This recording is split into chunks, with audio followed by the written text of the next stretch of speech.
इस वक्त पश्चिमी उत्तर प्रदेश में कांवड़ मेले की धूम है और कांवड़िए अपने जल को लेकर अपने गंतव्य की ओर प्रस्थान कर रहे हैं।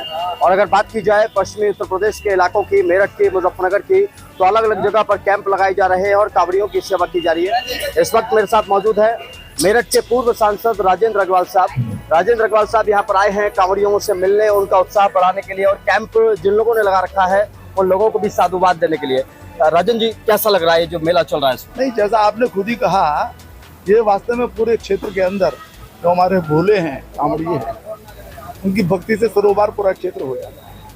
यानी कितना कष्ट करके, शारीरिक कष्ट करके वो आते हैं, तो उसमें उनकी भक्ति और उनकी जो है आस्था, ये उनका सहारा बनती है।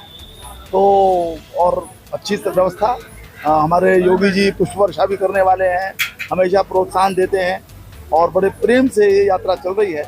तो जहाँ एक और कांवड़िए अपना परिश्रम करते हैं, तप करते हैं, उसी प्रकार से हजारों की संख्या में शिविर रखते हैं। उनके माध्यम से लाखों जो हमारे समाज के लोग हैं वो सेवा करते हैं, सेवा करके धन्य होते हैं।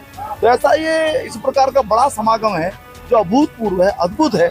तो सबसे पहले तो मैं अपने कांवड़ियों को, हमारे भोलों को और हमारे सब व्यवस्था करने वालों को बहुत मैं उनको अभिनंदन करता हूँ, उनको प्रणाम करता हूँ। और देखिए, यहाँ से मेरा थोड़ा विशेष संबंध है। ये हैंडलूम व्यापार संघ का ये आयोजन यहाँ पर हुआ है। मैं खुद उसका महामंत्री रहा हूँ, यहाँ के मैंने पदाधिकारियों से मेरा परिवार जैसा भाव है।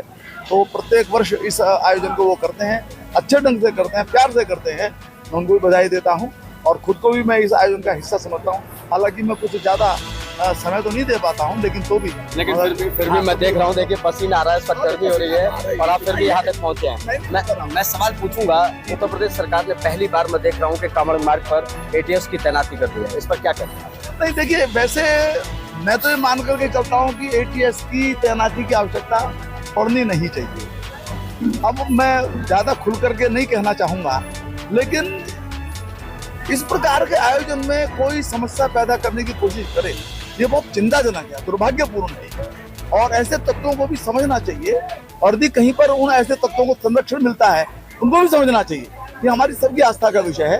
लेकिन तो भी किसी भी प्रकार की कोई चूक ना हो, हमारे जो कांवड़िए हैं उनकी यात्रा सुगम हो, सुरक्षित हो, इस दृष्टि से हमारे मुख्यमंत्री जी ने, शासन ने व्यवस्थाएं की हैं, उसका स्वागत है। फैसला लिया गया है नेम प्लेट लगाने वाला और सुप्रीम कोर्ट ने उस फैसले को निरस्त कर दिया, आप कैसे देखते हैं? नहीं, देखिए, सुप्रीम कोर्ट का अपना नजरिया है। मैं ये मानता हूँ कि आस्था की दृष्टि से ये जहाँ महत्वपूर्ण भी है, मतलब सेंसिटिव भी है, क्योंकि कोई बात यदि हो जाती है, जो होती थी, तो उसमें फिर नाराजगी होती है, आस्था को चोट पहुंचती है, तो फिर क्रोध होता है, फिर एक विवाद पैदा होता है।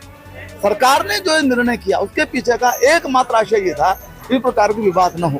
लेकिन चलिए, सुप्रीम कोर्ट ने जो भी तात्कालिक उसके ऊपर रोक लगाई है, परंतु कुल मिलाकर के आस्था को चोट न पहुंचे, लोग जो है पूरे श्रद्धा के साथ अपनी यात्रा पूरी कर सके। अब देखिए, कुछ घटनाएं आई हैं, कहीं पर किसी ने प्याज डाल दी, कहीं पर कोई मांसाहार कर रहा था। तो ये जो सारी चीजें हैं, इन्हीं बातों को ध्यान में रख करके ये आदेश प्रदेश सरकार ने दिया था। मंशा यही था और मंशा मैं समझता हूँ कि सुप्रीम कोर्ट का भी यही है। कुल मिलाकर के आस्था को किसी भी प्रकार का आघात न पहुंचते हुए हमारे जो भोले हैं उनकी यात्रा पूर्ण हो, अपने अपने गंतव्य तक वो आनंद के साथ जाए, शुक्र भक्ति में रम करके और प्रभु का आशीर्वाद प्राप्त करें। हमारी सबकी यही प्रार्थना है। बहुत शुक्रिया। तो मेरे साथ थे मेरठ के पूर्व सांसद राजेंद्र अग्रवाल साहब। अलग अलग मुद्दों पर बात हुई है, नेम प्लेट के मुद्दे पर भी बात हुई है, ATS की तैनाती पर भी बात हुई है और इस कांवड़ यात्रा को भी लेकर बात हुई।